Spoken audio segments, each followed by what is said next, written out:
Hello future toppers, क्या हाल है आप सबके। आज हम पढ़ेंगे एक बहुत ही मज़ेदार topic that is roots to exponents. तो हम आज डायरेक्टली सॉल्व करेंगे एग्ज़ाम स्टाइल क्वेश्चंस जो कि आपके एग्ज़ाम में आते हैं। तो मैंने यहाँ पे एक 5 टिप, या आप इसको एग्ज़ाम स्ट्रैटेजी कह सकते हो, या गोल्डन रूल कह सकते हो, या हिंट फॉर एग्ज़ाम कह सकते हो, जिसमें आपके पास 5 स्टेप्स हैं जिनको फॉलो करके आप किसी भी तरह के पावर क्वेश्चंस को सॉल्व कर सकते हो वेरी इजीली। तो बच्चों, अगर मैं आपसे पूछूं कि if 2x equals 8, right? If 2x equals 8, what's x? What are you gonna say? X will be 3. It's very obvious, right? And what if I say कि you have 2x, 2 की power x equals 1 over 8. Then what is x? Then x is equals to -3. Why? Because have a look, 2 की power -3, इसका मतलब ये है कि actually it is 1 over 2 की power 3, right. Because हमारे पास एक रूल है इंडाइसिस का कि जब आपके पास एक नेगेटिव इंडाइस हो, सो इफ़ यू लाइक रेसिप्रोकलेट, अगर आप इसको अगर न्यूमरेटर में है और आप इसको डिनोमिनेटर में कर दो, देन आपकी पावर जो है वो पॉजिटिव हो जाती है। और अगर फॉर एग्जाम्पल ये डिनोमिनेटर में है और इसको मैं ऊपर लेके चली जाऊँ न्यूमरेटर में, तो ये पावर ऑपोजिट हो जाएगी, नेगेटिव हो जाएगी। So same thing is being applied here. So 1 over 2 की power 3 is equals to 1 over 8 and hence x equals -3. So you can see that exponent problems are just deductive puzzles. You change everything to the same base and then compare. So what is the golden rule here, right? अगर मैं आपको दिखाऊं a की power m is equals to a की power n, right? So because you can see that we have same base here, it means that we can equate the powers and m will become equal to n. अब ये जो मैं आपको 2-3 चीज़ें समझा रही हूँ, it is exactly that this 5 rule strategy which I have written here, and we are going to follow it to solve all kinds of hard and difficult questions. So let's start with one example ताकि you can easily understand what I am trying to tell here. So the first question we have is solve for x. So you have to find the value of x in the questions I am going to write here. So let's solve them together, and trust me, we can easily do them. So the question here is 2x minus 3 की power 3 is equals to 1 over 27. So you can see question क्या है। question में basically you have a bracket, and bracket के अंदर we have 2x minus 3 and power we have 3 here जो कि पूरे bracket पे लगी हुई है, and we have 1 over 27, right. तो अब मैंने आपको एक गोल्डन रूल स्ट्रेटजी जो यहाँ पे लिखी हुई है उसके अंदर मैंने आपको कहा है कि सबसे पहले अगर आप देखो रूट्स को एक्सपोनेंट्स में लिखना है, तो क्या यहाँ पे रूट मौजूद है, अंडर रूट मौजूद है, स्क्वायर रूट मौजूद है, क्यूब रूट मौजूद है? नहीं मौजूद। तो हम सेकेंड टिप पे आते हैं, rewrite fractions and numbers as powers. यानी अगर आपके पास फ्रैक्शन में 1/8 की फॉर्म में कोई चीज़ लिखी हो तो उसको आप पावर की फॉर्म में लिख दो। तो बच्चों वो चीज़ यहाँ अप्लाई हो रही है क्योंकि आपको दिख रहा है यहाँ पे एक फ्रैक्शन। तो 1 over 27 को हम कैसे लिख सकते हैं? अगर आपको पता है, ये बात आपको पता होगी कि 1 over 3 की पावर 3, राइट। सो 3 की पावर 3 इज एक्चुअली 27। और मैंने आपको कहा कि अगर आपने डिनोमिनेटर में एक पावर लिखी है उसको न्यूमरेटर में ले जाना है तो इट विल बी 3 की power -3. So 1 over 27 I can directly write this thing, right, 3 की power -3. So we write this, ठीक है। सो हमने सेकेंड टिप फॉलो कर ली, हमारा first step is done. Next what we have to do is कि एक चीज़, अगर मुझे यहाँ से ये क्यूब हटाना है बच्चों, तो मुझे क्या करना चाहिए? बच्चों, basically what I have to do is, मुझे यहाँ पे अगर मैं पावर 1 over 3 को मल्टीप्लाई कर दूँ, बेसिकली इसके कहने का मकसद ये है कि अगर मैं यहाँ पे एक क्यूब रूट लगा दूँ तो क्या ये दोनों चीज़ें कट जाएंगी ना?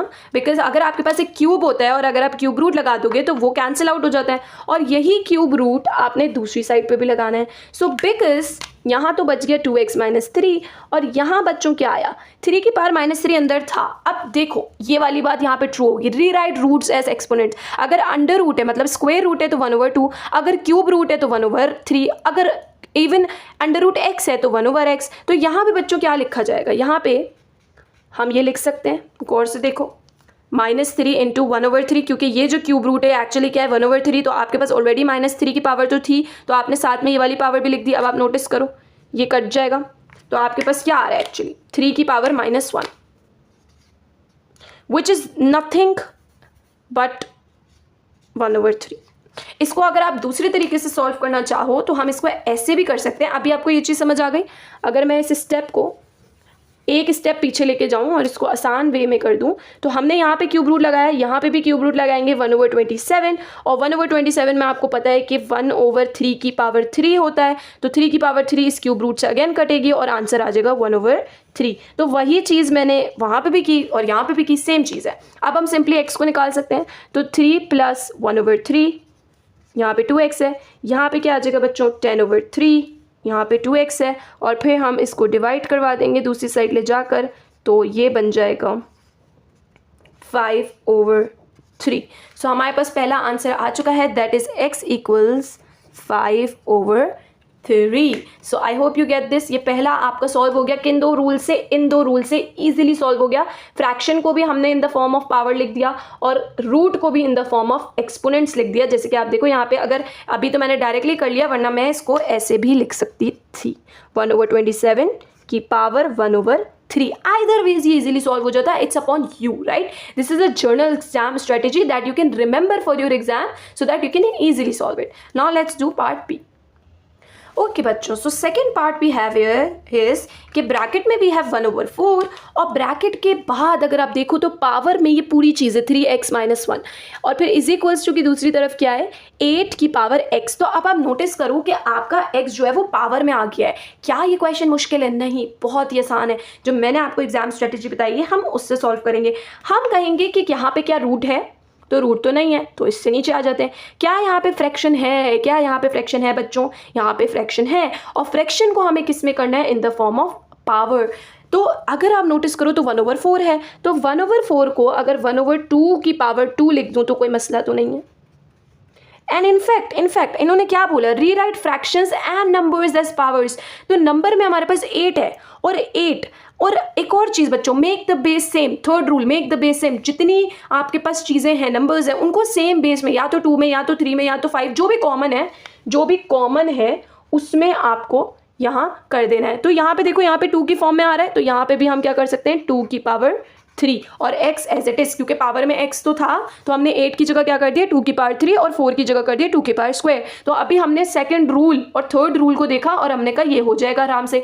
बेस को सेम करना है, फ्रैक्शंस और नंबर्स को एक पावर्स की फॉर्म में करना है। अब देखो बच्चों, इसको ऊपर ले जाएंगे तो क्या हो जाएगा 2 की पावर -2, और बाहर हमारे पास क्या है 3x - 1, और यहाँ पे 2 की power 3x।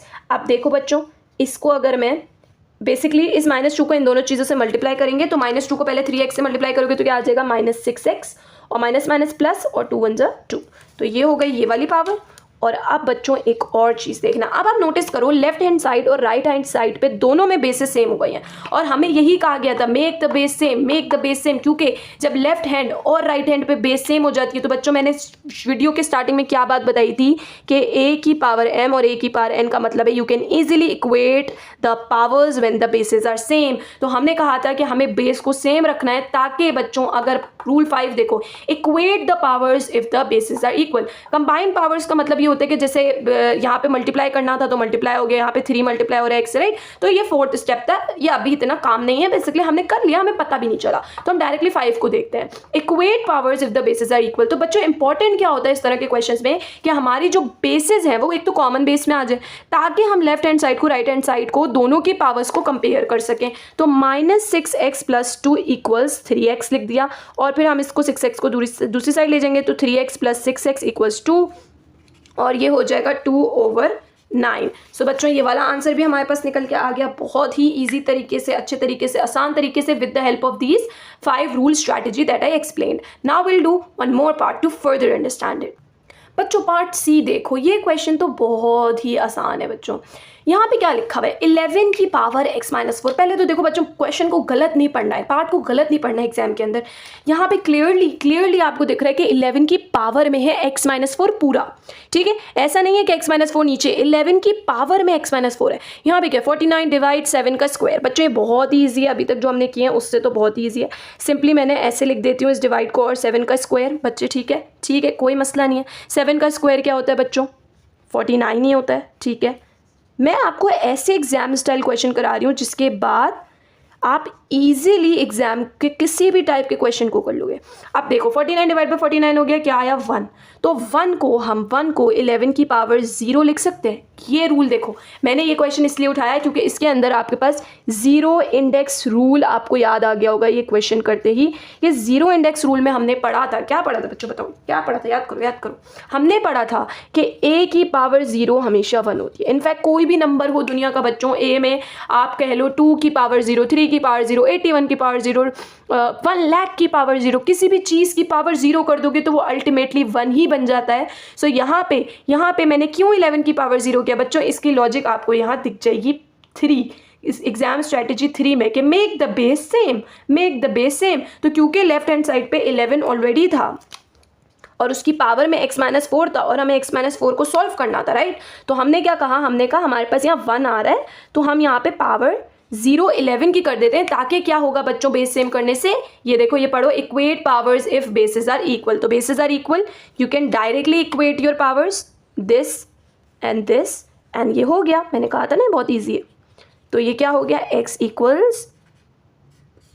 4। I hope that's easy, simple and easy to understand. ठीक है जी। So let's move on to part D, which is a little difficult than this one. But we can solve it together. अच्छा, एक चीज़ मैं यहाँ पे सही कर रही हूँ क्योंकि ये कोई confusion नहीं होनी चाहिए, क्योंकि देखो क्वेश्चन समझने में भी हम confusion करते हैं अक्सर। तो मैं मल्टीप्लाई का साइन ब्लू से ही बना रही हूँ, ठीक है। तो अब आप गौर से देखो क्या हो रहा है, √5 है, मल्टीप्लाई का साइन है, √25 है, लेकिन अंडर रूट के बाहर यहाँ पे अंडर रूट किस चीज़ का अंडर रूट हो रहा है, x अंडर रूट लिखा हुआ है। क्या लिखा हुआ है बच्चों, ये देखो ये x जो है ना इस अंडर रूट पर है, अलग नहीं है, ये इसके साथ इस तरह। तो x अंडर रूट के अंदर क्या है 25 और इक्वल्स क्या है 125। एक चीज़ तो आप नोटिस करो कि ये सारी चीज़ें 5 की पावर्स है, लाइक 5 तो 5 है, 25 क्या होता है 5 का पावर 2, 5 स्क्वायर इज 25, 125 कब आता है 5 क्यूब करेंगे तो 125 आता है। तो ये हमें पता है, लेकिन मसला क्या है बच्चों, मसला ये है कि हमने कभी भी इस तरीके से x को रूट अंडर रूट में नहीं देखा, ठीक है, अंडर रूट में नहीं देखा। तो बच्चों पहला रूल देख लेते हैं दोबारा, rewrite the roots as exponents. तो अगर आपके पास स्क्वायर रूट गिवन है तो आप a की पावर 1/2 कर देते हो। और बच्चों ये देखो गौर से देखो, मैंने यहाँ क्या लिखा है, अगर x अंडर रूट a है तो क्या होगा a की पावर 1/x, क्योंकि देखो रूट में हमेशा 1/, हो जाता है। रूट में क्या होता है, अगर क्यूब रूट बना होता है तो 1/3 होता है, स्क्वायर रूट है तो 1/2 है। इसी तरह अगर x है तो 1/x हो जाएगा। तो अब ये बच्चों बहुत इजी हो गया होगा। 5 की पावर क्या लिख दूं, 1/2 लिख दूं, क्योंकि ये अंडर रूट बना हुआ है, मतलब ये अल्टीमेटली स्क्वायर रूट ही है। अच्छा, अब मैं एक चीज़ ये कर रही हूँ कि मैं पावर्स को ना ब्लैक पेन से लिख रही हूँ ताकि कोई कन्फ्यूजन ना हो, ठीक है। और मल्टीप्लाई का साइन भी मैं ब्लू से बना रही हूँ। अब देखो यहाँ 25 है, तो अभी तो मैं अभी के लिए 25 ही रहने दे रही हूँ, कॉम्प्लिकेट नहीं करी, स्टेप बाय स्टेप जाएंगे। इस अंडर रूट x को 1/x लिख दिया, कोई मसला। दोबारा पढ़ो रूल नंबर 1, समझ आ जाएगी बात। अब इधर देखो बच्चों, रूल नंबर 2 पे आओ, rewrite fractions and numbers as powers, यानी फ्रैक्शन को पावर की फॉर्म में लिखना है। तो बच्चों मैंने क्या सिखाया था कि 125 क्या है 5 की पावर 3, तो 1/5 की पावर 3, कोई मसला है नहीं मसला हमें। पावर्स को मैंने कहा था कि मैं ब्लैक से लिखूंगी तो ब्लैक से लिखेंगे। अब बच्चों एक चीज़ और, अब देखो मैंने क्या बोला, रूल 3 पे आओ, मेक द बेस सेम। तो 25 को क्या करो 5 का स्क्वायर, और 1/x है तो ऐसे हो जाएगा, कुछ ऐसे नज़र आ रहा है आपको ये, इंटू 1/x। और फिर इधर आ जाओ, 5 की पावर जो है अब ऊपर ले आते हैं, न्यूमरेटर में ले आते हैं, तो क्या हो जाएगा 3 ऊपर जाके -3 हो गया। अब बच्चों यहाँ क्या हो रहा है, ये 2/x है एक्चुअल में, दोबारा लिख देते हैं 5 की पावर 1/2 इंटू, मैं इसको एक्चुअली ब्लैक से लिख रही हूँ लेकिन जल्दी में ये थोड़ा सा, ठीक है। 5 की पावर 1/2, 5 की पावर 2/x, देख रहे हो स्टेप फॉलो हो रहा है इजीली। और अब 5 की पावर -3। बच्चों एक चीज़ देखो, हम यहाँ तक आ गए, रूल 3 तक आ गए, make the base same, change everything to the same base. लेकिन 4 में क्या है, कंबाइन पावर्स, 5 में क्या है, equate powers if bases are equal. अब तक हम क्या कर रहे थे, अगर left hand side right hand side पे बेसिस इक्वल है तो हमने सिंपली क्या करना है, इन पावर्स को इक्वल्स टू करके सॉल्व कर लेना है। लेकिन ये जो रूल नंबर 4 लिखा था, अब आपको समझ आएगी मैंने क्यों लिखा था, कंबाइन द पावर्स। तो कंबाइन पावर्स का क्या मतलब है बच्चों, अभी मैं आपको याद दिलाती हूँ, मल्टीप्लिकेशन रूल जिसमें हमने पढ़ा था a की पावर n इंटू a की power n is equals to a की पावर m प्लस n। पढ़ा था बच्चों मल्टीप्लिकेशन लॉ ऑफ इंडाइसिस में, a की पावर m इंटू a की power n is actually a की पावर m प्लस n। यानी जब आपके पास सेम बेस होती है तो आपकी इंडाइसिस क्या होती हैं, वो ऐड हो जाती हैं, इंडाइसिस ऐड हो जाती हैं जब आपकी बेस सेम होती है। ये रूल नंबर 4 कह रहा है, इसलिए मैंने यहाँ लिखा था, देखो आप गौर से। तो 5 की पावर में 1/2 प्लस 2/x लिख देंगे और इक्वल्स टू 5 की पावर -3। अब आगे जो कैलकुलेशन मुझे करनी है वो डायरेक्टली मैं इन इंडाइसिस की कर सकती हूँ, क्योंकि equate the powers if bases are equal is my rule number 5। तो 1/2 plus 2/x is equals to -3। इसको बच्चों सॉल्व कर लेंगे, ये बन जाएगा 4 plus x plus 4 plus x upon 2x equals -3। ठीक है, इसको दूसरी साइड लेके जाओ, इसको बस सॉल्व कर लेना, आप बस सॉल्व कर लेना। 4 प्लस x इक्वल्स -6x और फिर हमारे पास क्या है, x इक्वल्स फाइनली आ जाएगा -4/7। ये आप सॉल्व कर लेना थोड़ा सा, तो ये आपको ये जो चीज़ है, ये सिंपल अलजबरा है ना, ये सॉल्व हो जाएगा। ठीक है, ये आ जाएगा x इक्वल्स -4/7। तो आप अब नोटिस करना स्टेप बाय स्टेप ये एग्जाम स्ट्रैटेजी पूरी के पूरी इस क्वेश्चन में लग गई है, राइट। तो ज़रूरी नहीं है कि पूरे स्टेप बाय स्टेप लगे, लेकिन आप अगर इन 5 रूल्स को समझ लोगे ना माइंड के अंदर थोड़ा सा, तो और सॉल्व कर लोगे क्वेश्चन इनको दिमाग में रखते हुए, तो easily her kind of question solve हो जाएगा। सारे ना लगे, हो सकता है ये लग जाए, ये लग जाए, ये लग जाए डायरेक्टली, राइट। तो इस तरीके से। अच्छा, अब फाइनली एक और क्वेश्चन करते हैं, उसके बाद इस वीडियो को करेंगे वाइंड अप, और आपने साथ मिलके करना ही है। ओके बच्चे लोग, पार्ट ई पे आ जाते हैं। इसको हम करेंगे फटाफट, क्योंकि वीडियो की लेंथ बहुत लंबी हो रही है और मुझे लग रहा है सारे तो देखोगे भी नहीं, लेकिन जो देख रहे हो अच्छे से, जिनको समझ आ रही है, प्लीज़ कमेंट भी करना और बताना कि कोई डाउट हो। तो 1/3 की पावर x प्लस 1, ठीक है, इसको गौर से समझो। 1/3 ब्रैकेट में है, पावर में x प्लस 1 है, डिवाइड लगा हुआ है, फिर 9 है, 9 की पावर में पूरी चीज़ x माइनस 2 है, इक्वल्स है 81 है, 81 की पावर में 2x माइनस 3 पूरी चीज़ है बच्चे लोग। तो अब मैंने क्या बताया था, फ्रैक्शंस रूट को एक्सपोनेंट्स में करो। पहला रूल, रूट अभी है नहीं यहाँ पे, कोई भी रूट नहीं नजर आ रहा, कोई बात नहीं।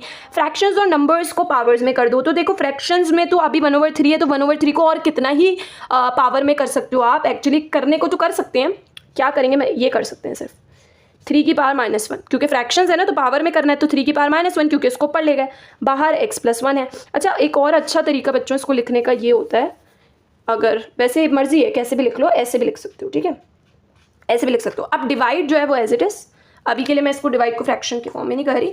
तो 9 क्या है, 3, और 3 का स्क्वायर होता है ना, तो स्क्वायर में लिख दिया। और देखो ब्रैकेट में यहाँ क्या है, x-2 एज इट इज, और आगे आ जाओ इक्वल्स टू 81 क्या है बच्चों, 3 की पावर 4, और ये थोड़ा सा याद रखना पड़ेगा, और पावर में 2x-3 ब्रैकेट में, ठीक है, क्योंकि ये ऑलरेडी है और ये 3 की पावर 4। तो अब हमने सेकंड स्टेप फॉलो कर लिया कि फ्रैक्शंस और नंबर्स को पावर में लिख दो और make the base same. Automatically आप नोटिस करो, मैंने सारों को 3 में ही रखना है, सारों को। यहाँ पे एक आपको ये पैटर्न समझ आ गया होगा कि मैंने यहाँ पे 3 रखा, फिर 3 का स्क्वायर, फिर 3 का 4। ये नहीं कि यहाँ पे कोई और नंबर में 3 पावर में लिख दिया, वाला कोई और नंबर में, ऐसे नहीं बच्चों, सेम बेस, ठीक है।